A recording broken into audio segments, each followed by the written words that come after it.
కోడిగుడ్ల సరఫరాలో 600 కోట్ల అవినీతి జరిగిందని ఆర్ఎస్ ప్రవీణ్ కుమార్ తప్పుడు ఆరోపణలు చేయడం దురదృష్టకరమని మంత్రి అడ్లూరి లక్ష్మణ్ అన్నారు. జగిత్యాలలో ఏర్పాటు చేసిన సమావేశంలో పాల్గొన్న మంత్రి దశాబ్ద కాలంలో ప్రవీణ్ కుమార్ బీఆర్ఎస్ పార్టీపై మాట్లాడిన మాటలు గుర్తు చేసుకోవాలన్నారు. గురుకులాల్లో అల్యూమినియం బదులు స్టీల్ వంట పాత్రల కోసం రాష్ట్ర వ్యాప్తంగా 7 కోట్ల నిధులు విడుదల చేశామన్నారు. మాజీ ముఖ్యమంత్రి కేసీఆర్ ఏనాడైనా గురుకులాలకు వెళ్లారా అని, విద్యార్థుల సమస్యలు తెలుసుకున్నారా అని ప్రశ్నించారు.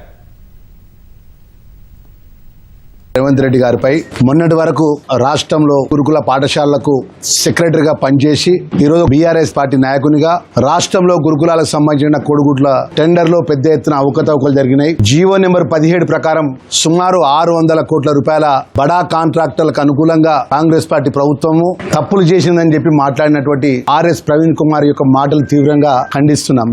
జీవో నెంబర్ 17 అని మాట్లాడుతుండు. జీవో నెంబర్ 17 లోపల ఎక్కడ కూడా టెండర్కి సంబంధించినటువంటి కాన్స్టిట్యూషన్ ఏ విధంగా చేయాలి, టెండర్ యొక్క పద్ధతులు ఏ విధంగా ఉండాలన్న ఒక అంశం తప్ప టెండర్కి నియమ నిబంధనలు కాదు. మేము ఆన్లైన్ ద్వారా నిజాయితీగా ఒక పద్ధతి ప్రకారం నేషనల్ యొక్క ఫుడ్ సెక్యూరిటీ పరంగా పొరపాట్లకు అవకాశం ఇవ్వకుండా ఆన్లైన్ టెండర్ విషయం ఆ పనులు చేపట్టే భాగంలో ఆయన కొంతమంది ఆయన ఎంబడిన కాంట్రాక్టర్లు ఎంబడి పెట్టుకుని ఆయన మాట్లాడడానికి సరైన పద్ధతి కాదు.